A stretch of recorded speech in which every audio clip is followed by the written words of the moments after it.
तत्वसार त्रिलोकमान गुरु गोविंद करो आदि अंत मद एक छे हरे गुरु संत स्वरूप हरि गुरु संत कृपा करे हरे सकल संदे परम पुरुष परमात्मा तासो लागे ने विना हरि नहीं मरे ने करिए कोटि उपाय बीजा साधन याद रे हृदय सुधन थाय सदगुरु महाराज नी આજે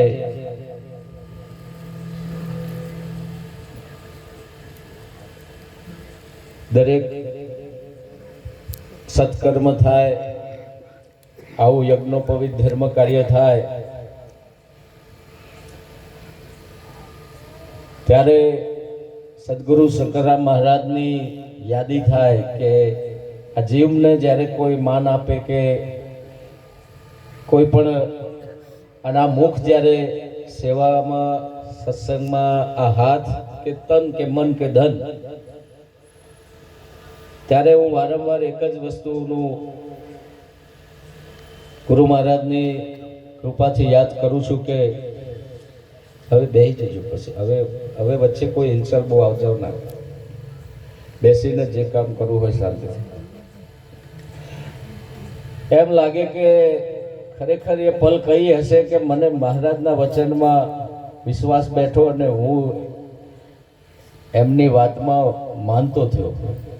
આમ તો જીવ માત્ર કોઈ સંતોને માનવું એ સહેલી વાત, સંતોનું માનવું, મા બાપનું માનવું, તમે જગત આખાનું માનો, મિત્રોનું માનો, સગા સંબંધી સમાજનું માનો, પણ સાહેબ મા બાપનું માને ને એનો બેડો પાર થાય.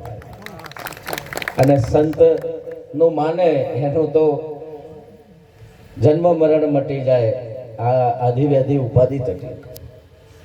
પણ સંતનું માને કોણ? પહેલાં તો સંતને ઓળખવો મુશ્કેલ, સંત ક્યાં હોય, કેવો હોય, અને ઓળખી ના શકે એમનું માનીએ ક્યાંથી? હું મારા ગુરુ મહારાજને દાદા દાદા ભા ભા કરતો, બાપા બાપા કહેતો, પણ આવા સંતો મને માર્મિક ટકોર કરી. મન કે બાપા ભેગું આખી જિંદગી રહેશો તો એ બાપાને ગુરુ નહીં સમજી શકો, તમારે ગુરુ શરણ થવું હોય તો શિષ્ય થવું પડશે. આ સંતોએ મને એક ચોટ મારી, આખી જિંદગી કે બાપાના ખભે ખભો ને આખી જિંદગી બાપા ભેગું ફરશો, પણ બાપા જ રહેશે, જ્યારે ગુરુ થશે ને ત્યારે તમને જ્ઞાન થશે. એ ચોટ સંતોએ કરી અને મેં કીધું હવે ગુરુ કરવા હોય શું કરવાનું? ત્યારે આમ બાપા જ દેખાય છે, પણ ગુરુ કરવા હોય તો શું કરવાનું? તો મહારાજે કીધું કે ગુરુ મહારાજ કહે ને એમ કરવાનું, એ કે એમ કરો ને તો જ કલ્યાણ થાય. આપણું ત્યાં કંઈ ચાલે નહીં. આપણે એ ઘટના ઘટી અને મેં કીધું કે મહારાજ આપનો જમ આદેશ, બધા સંતોનો જમ આદેશ. અને ત્યારથી મારું પત્તું પલટાણું એ પાપમાંથી, નરકમાંથી અને એમાંથી આજે જે કંઈ પણ ભૂમિ ઉપર બાબુરામ મહારાજની બીજી પુણ્યતિથિ અને બાબુરામ મહારાજના જે પછી તો અમારા સંતોને એવું કેળવણી કરી, સાથે રાખીને આ સ્ટેજ ઉપર બિરાજમાન બધા સંતોએ અમને એવો હાચવ્યો છે, આજે પણ રૂવાટા ઊભા થઈ જાય એવું હાચવ્યો છે, ને એવો પ્રેમ મારા ઉપર રાખ્યો છે, મારા આખા પરિવાર ઉપર. આવતા જતા રોડ ઉપરથી અમારા ડાયરા મહારાજ હોય, ફોન કરીને કે હેડો મહારાજ ભજનમાં હેડો, અને જે ઘડતર કર્યું છે અને હજુ પણ કરે જાય છે. હજુ હું એવું નથી મને દાવો કે પૂર્ણતા થઈ હોય, પણ હજુ આજે પણ પરથીરામ બાપુ જેવા સંતોનો અને વ્યાસપીઠ પર બિરાજમાન તમામ સંતોનો કોટી કોટી વંદન, એમનો હૃદયથી આભાર માનું છું કે મને આજે કોઈ ઉણપ આપવા દીધી નથી. સદગુરુ મહારાજની કૃપા આજે દરેક સંતોએ મારા ઉપર સમાન ભાવે રાખીને અને એમને એટલું બળ ને એટલો સેવાનો લાભ આપ્યો છે. હું સમજુ છું ત્યાં સુધી ગિરધારી મહારાજ આપણે સેવા ના કરી શકીએ સંતની, સંત જ આપણી સેવા કરતો હોય કાયમ હોય.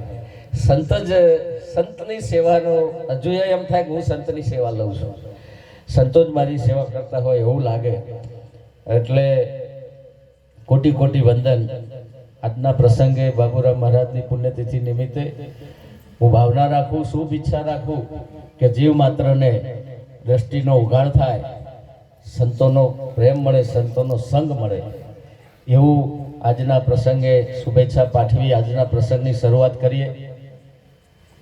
સૌ પહેલાં સંતો આવેલા સંતોનું પૂજન, સેવા, સન્માન કરીએ અને પછી એક ભજનવાણી અમારે ભાવિષ્ણા મંડળ એટલે છેક ઓસ્ટ્રેલિયા હોય તો અમારે પ્રિન્સ મહારાજની ખાસ ફરમાઈશ હતી કે નરેશરામ મહારાજને આમંત્રણ આપ્યું કે નહીં. મેં કીધું આપ્યું છે. તો એમનો અંદરથી એવો ભાવ હતો કે ક્યાં સુધી સુવાસ જાય સંતની, બોલો સંતનો પ્રેમ ક્યાં સુધી પોકે, ઓસ્ટ્રેલિયા સુધી. અને આજે નરેશરામના સમયનો યોગ બિલકુલ નહોતો, સતત કાર્યક્રમો, પણ આજે હતું અવળું હવળું કર્યું ગુરુ મહારાજે, એવો ભાવ રાખીને મહારાજ પધાર્યા છે. તો મહારાજને વિનંતી કરું કે એમની પ્રસાદી, એમની વાણી સાંભળવી એ અમારે આખા ઉત્તર ગુજરાતનું એમ ઘરેણું કહેવાય. આ નરેશરામ મહારાજને વિનંતી કરું કે એક સુંદર ભજનવાણીનો મોજ કરાવે આપણને, અને પછી આપણે સંતોની સેવા પૂજા કરીએ. અમારા સ્ટાફના મિત્રો પણ આવ્યા છે, તો અમારા ઇન્ચાર્જને બધાને વિનંતી છે કે સેવા પૂજા થાય ત્યાં સુધી બેસે, અને એમનું પણ મારે ભાવના રાખી છે અને આવ્યા છે આટલો સમયોગ કરીને, તો એમનો પણ આપણે લાભ લઈશું.